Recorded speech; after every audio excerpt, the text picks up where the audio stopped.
Olá, meus amores! Depois de 2 lives nós conversando, né? Hoje começa a nossa apostila, a segunda. Agora nós vamos falar sobre contos e sinais de pontuação, tá? Então vamos lá? Histórias que ouvimos. O que você acha que um está falando para o outro? Você gosta de ouvir, de ler e de contar histórias? Você acredita que as histórias contadas de boca em boca podem se eternizar? Muitas das vezes a gente ouve algumas histórias e nós guardamos. Aí na nossa vida inteira a gente conta sobre aquela história. Por quê? Foi contada para nós de uma forma tão especial que nós nunca mais vamos nos esquecer, não é mesmo? Na boca do povo, a nossa leitura. Uma das formas mais comuns de se transmitir a origem e a cultura de um povo acontece por meio das narrativas populares, os famosos contos populares.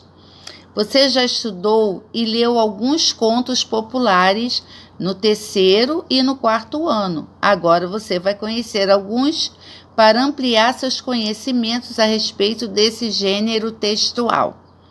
Aí tem uma leitura: O Menino, o Burro e o Cachorro. O menino foi buscar lenha na floresta com seu burrico e levou junto seu cachorro de estimação. Chegando no meio da mata, o menino juntou um grande feixe de lenha, olhou para o burro e exclamou: Que é feixe? É um conjunto de coisas amarradas com um cipó ou um barbante. Chegando no meio da mata, né? O menino juntou um grande feixe de lenha, que é um grande amarrado, olhou para o burro e exclamou: Vou colocar uma carga de lenha de lascar nesse burro. Então o jumento virou-se para ele e respondeu: É claro, não é você quem vai levar. O menino, muito admirado com o fato de ter o burro falado, foi direto contar tudo ao seu pai. Ao chegar em casa, quase sem fôlego, ele disse: O que é sem fôlego? Sem respiração. Porque ele ficou assustado. Pai, eu estava na mata juntando lenha e depois de preparar uma carga para trazer, disse que ia colocá-la na garupa do burro, na parte posterior do cavalo, que é aquela parte onde a gente senta. E acredite se quiser, ele se virou para mim e disse: Claro, não é você quem vai levar. O pai do menino olhou de cima para baixo e, meio desconfiado, repreendeu ele: Você está dando para mentir agora? Onde já se viu tal absurdo? Animais não falam. Nesse momento, o cachorro, que estava ali presente, saiu em defesa do garoto e falou: Foi verdade, eu também estava lá e vi tudinho. Assustado, o pobre camponês, julgando que o animal estivesse maluco, pegou um machado que estava encostado na parede e o ergueu para ameaçar o cachorro. Nesse momento, aconteceu algo ainda mais curioso. O machado começou a tremer em suas mãos e falou em a voz temerosa. O que é temerosa? Assustada e receosa. Ele estava assustado, né? Porque ele falou que ia matar o cachorro, né? O Senhor, tenha cuidado, esse cachorro pode me morder. Ele ficou com medo do fazendeiro matar o cachorro e o cachorro morder ele, né? Então, o texto lido é um conto popular, uma narrativa de tradição oral muito comum na região nordeste do Brasil. que vem se perpetuando de geração em geração, cuja origem é desconhecida. Então, vamos ver lá o que é um conto, a estrutura de um conto. A estrutura de um conto literário é estruturada como uma narrativa curta que envolve apenas um conflito. Nessa perspectiva, o momento de maior tensão do gênero é chamado de clímax. Além disso, embora não seja uma regra, é comum que o conto apresente poucos personagens, espaço ou cenário limitado, recorte temporal reduzido, uma subcategoria de conto popularizada no século XX é o microconto.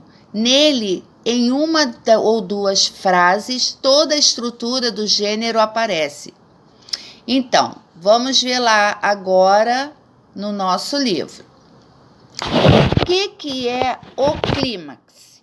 O clímax é o ponto mais alto de tensão numa narrativa. Mantém-se tais processos na narrativa e, por definição, o clímax ocorre no desenvolver de um conflito pouco antes dos desfechos. Aonde está o clímax aqui nessa narrativa? É quando o menino chega, fala para o pai que o burro falou e ele não acredita no menino, certo? Aí qual é o clímax? É quando o pai vê que o menino não está mentindo porque o cachorro vai e responde.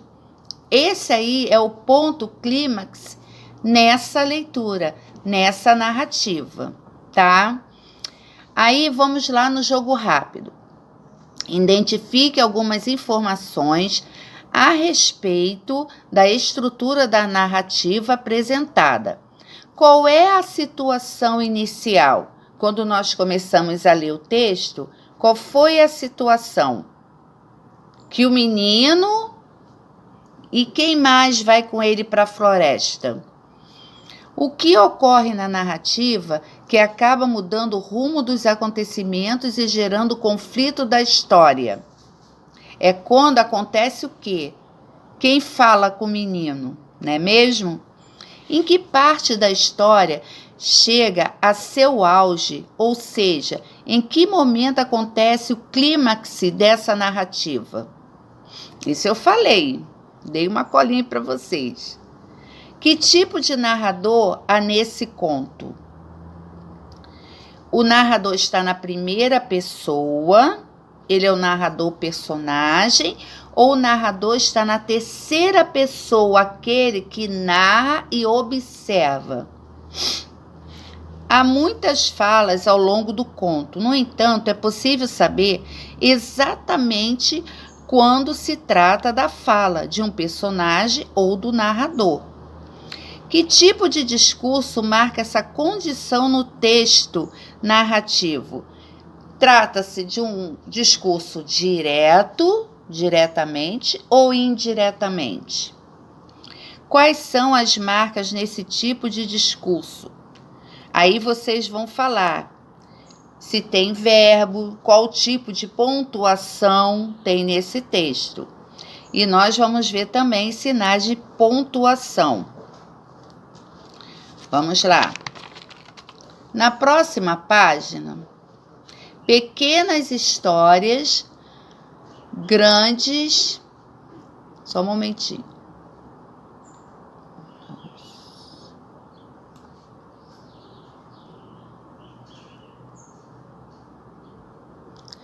Pequenas histórias, grandes leituras. Será que é preciso um texto ter muitas palavras para que a história seja interessante e tenha começo, meio e fim? Se você respondeu não, acertou.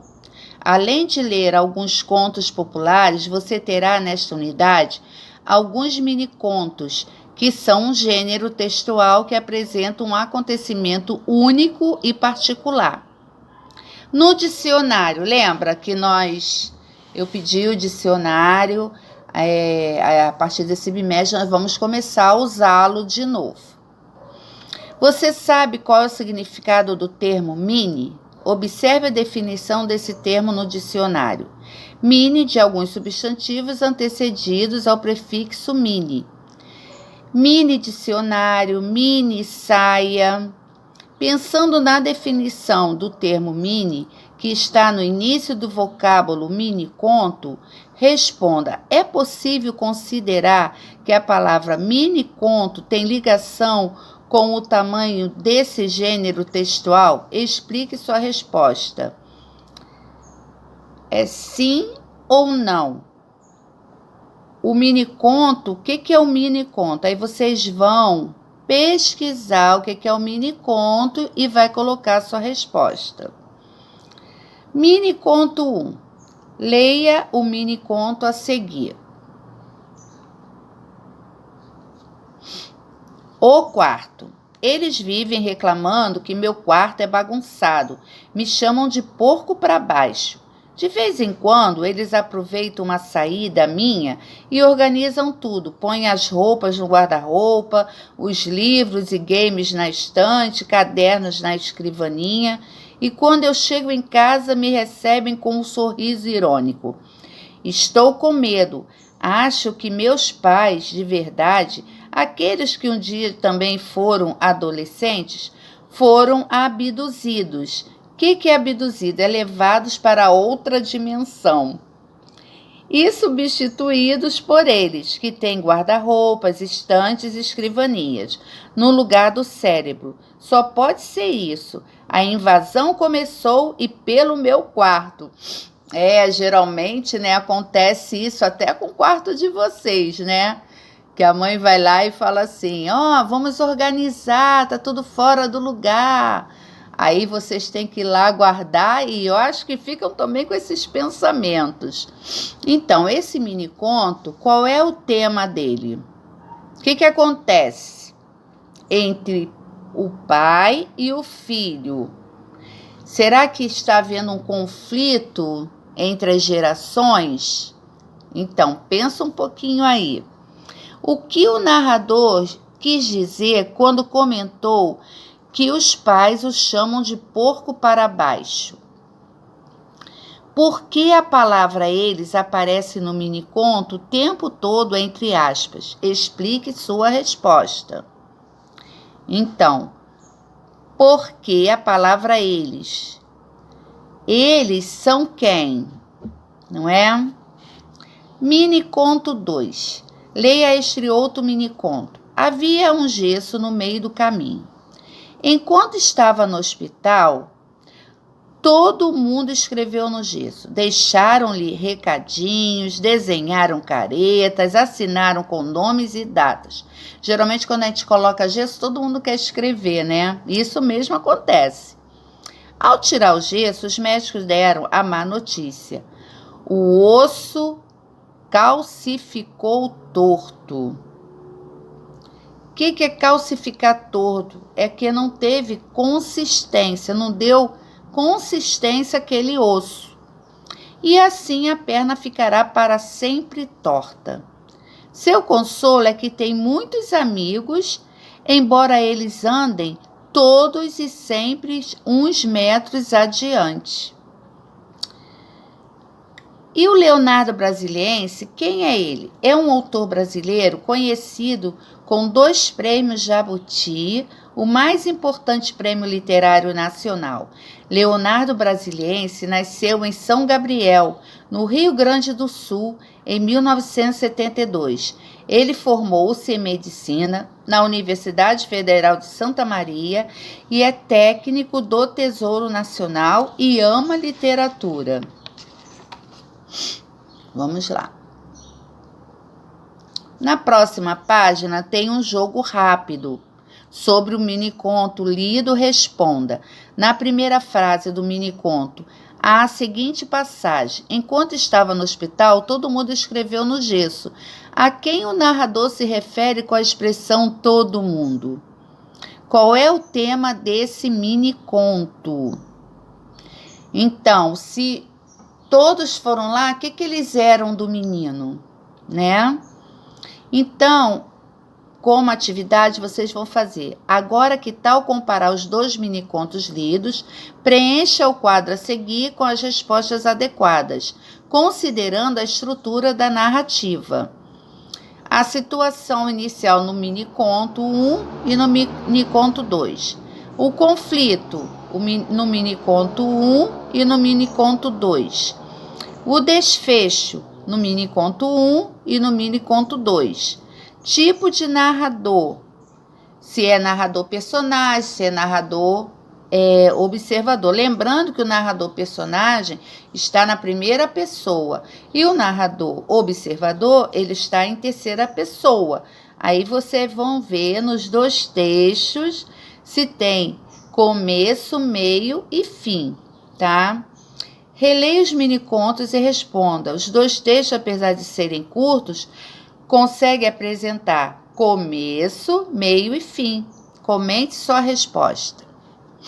Agora vamos lá para os sinais de pontuação na escrita e na leitura de textos. Os sinais de pontuação são necessários para você ter aquele momento da parada, para você recomeçar e ver quando é de exclamação, de interrogação. 2 pontos, você faz uma pausa e continua com as vírgulas, né? A magia das férias. Menino nunca entende adulto. Às vezes, nem quer entender mesmo. Gabriel sempre acreditou ser assim. E pronto. Mas certamente tinha alguma magia, alguma coisa estranha que acontecia com seus pais nas férias. Pareciam outros, nada de brigas ou exigências. Brincavam, corriam. A mãe dava gargalhada, beijava toda hora. Por isso, quando a professora perguntou o que ele queria ser depois de grande, não teve dúvida. Pai em férias. Olha só, ele ficava super feliz quando vinham as férias. Claro que os pais mudavam, porque saía daquele ambiente, né, do dia a dia, daquela rotina, e iam para um outro lugar e iam felizes, não é mesmo? O que você acha que aconteceria se esse miniconto não tivesse nenhum sinal de pontuação? O que será que aconteceria? Seria difícil ler? Porque você ia ler tudo corrido, você não ia ter o momento de você respirar para você poder continuar o texto, não é mesmo? Os sinais de pontuação são extremamente importantes na construção de um texto escrito, pois eles ajudam a reproduzir pausas, a marcar entonação, a criar efeitos de sentido em relação ao que será apresentado.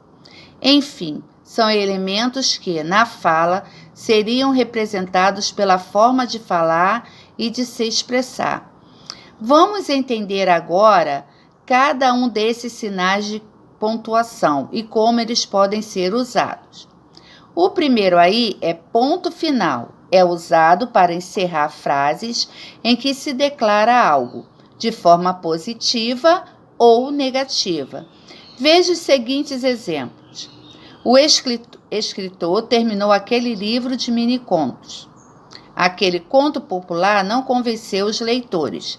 Então, terminou a frase aí, quando veio o ponto final. A vírgula, ela serve para indicar uma pequena pausa na leitura, para separar elementos em uma frase, para separar o nome do lugar na escrita de datas, entre outros usos. Exemplos. O escritor terminou o livro, mas não publicou. Olha essa pausa aí da vírgula. O escritor terminou o livro, mas não publicou. Deu um ponto final. Gosto de ler contos de aventura, de terror, de ficção e de contos populares. E agora em datas. Guaratuba, 31 de dezembro de 2018. Cabo Frio, 26 de dezembro, ou desculpa, 27 de, vamos supor, de dezembro de 2020. 27 de maio de 2020. Ponto e vírgula. Indica uma pausa maior que a vírgula, mas sem indicar o fim de uma frase. É um sinal intermediário entre a vírgula e o ponto final. Veja, Pedro gosta de ler. Ana, de ouvir música, né? Pedro gosta de ler, ponto e vírgula. Ana, vírgula, de ouvir música. 2 pontos indicam a fala de um personagem e também podem anteceder uma explicação ou uma enumeração de elementos. Observe. Patrícia disse: preciso comprar aquele livro. Só desejo isto, que você seja muito feliz. Foi à livraria e comprou caneta, lápis, borracha e apontador. Não tinha mais nenhum elemento. Aí vai o E, apontador. Parou as vírgulas e terminou no apontador. Então, se coloca o E. Você consegue se lembrar de todos esses sinais de pontuação? Leia o trecho a seguir e complete com a pontuação adequada. Quando João terminou de ler aquele livro de contos populares, resolveu que logo começaria a ler outro. Ele gosta de ler. Juliana, a irmã dele, não. Ela tem alguns costumes: cantar, dançar e praticar esporte, mas não gosta de ler. Então, vocês vão ver aí quais são os sinais de pontuação que nós estudamos até agora, que você vai colocar nesse trecho aí, tá bom? Nesse trecho aqui, ó. Nesse aqui. Desculpa que eu não coloquei a página. Além desses sinais de pontuação essenciais, existem outros também que auxiliam na produção de sentido na escrita. Observe-os a seguir. Reticências são usadas para indicar a suspensão da fala, deixando no ar alguma coisa, o que seria o final de uma declaração. Além disso, são usadas para expressar dúvida, sentimentos, desânimos. Veja, naquele momento, o protagonista chegou e não terminou. Então, tem umas reticências aí. Ele não conseguiu, mais reticências. Antes desse apesar, tem alguma outra coisa. Apesar de ter tentado muito. Travessão é usado no início de cada fala, no discurso direto, além de separar ou isolar uma explicação. Observe. Juca, irmão de Juliana, começou no meio da conversa. Li uma história incrível. Então, geralmente acontece quando tem diálogo, tá? Agora vamos aí nos parênteses. Podem ser usados para isolar palavras ou frases explicativas, além de substituírem a vírgula em algumas situações. Observe os exemplos a seguir. Ele deveria ou não aceitar aquela proposta. Juliana, irmã de Tiago, resolveu que leria a história para todos. E ele colocou aí entre parênteses, ou não, irmã de Tiago. Por quê? Eles acontecem para substituir o quê? A vírgula. As aspas podem ser usadas para isolar ou para destacar uma palavra ou uma expressão, para indicar que se trata de uma gíria ou de uma palavra estrangeira, ou para indicar a fala de um personagem em discurso direto. Exemplo: ela só queria entender toda aquela situação, tá? Entre aspas, que toda situação. Aquele livro era muito irado. Paola logo comentou: precisamos mesmo de férias. É importante que você perceba e reconheça que os sinais de pontuação são elementos que auxiliam na construção do sentido e da expressividade na escrita. Aí tem um jogo rápido, que você vai colocar os sinais de pontuação. O velho chamou o filho e disse, tá lá no texto, ó. Vá ao pasto, pegue a bestinha arruana e apronte-se para irmos à cidade, que quero vendê-la. É verdade que existe um livro brasileiro com 100 contos e 100 escritores diferentes? Cada texto com no máximo 50 letras? Isso aí é o momento de vocês fazerem a pesquisa.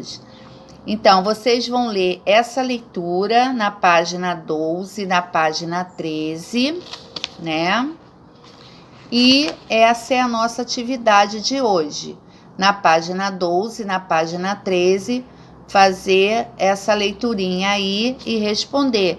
E as outras atividades que nós começamos lá na página 2 e tem algumas atividades para vocês fazerem aí. Na página 6, na página 5, 6, 7, 8, na 9, aí depois tem na página 10, 11 e termina na 13. É só algumas atividades para vocês complementarem essa aula de hoje, tá bom? Então, a aula de hoje vai da página 2 até a página 13 da sua apostila. Então, é isso, meus amores. Na nossa apostila da página 2 à página 13 de língua portuguesa, é sobre contos, mini-contos e sinais de pontuação. Qualquer dúvida, podem me procurar, tá bom? Beijo.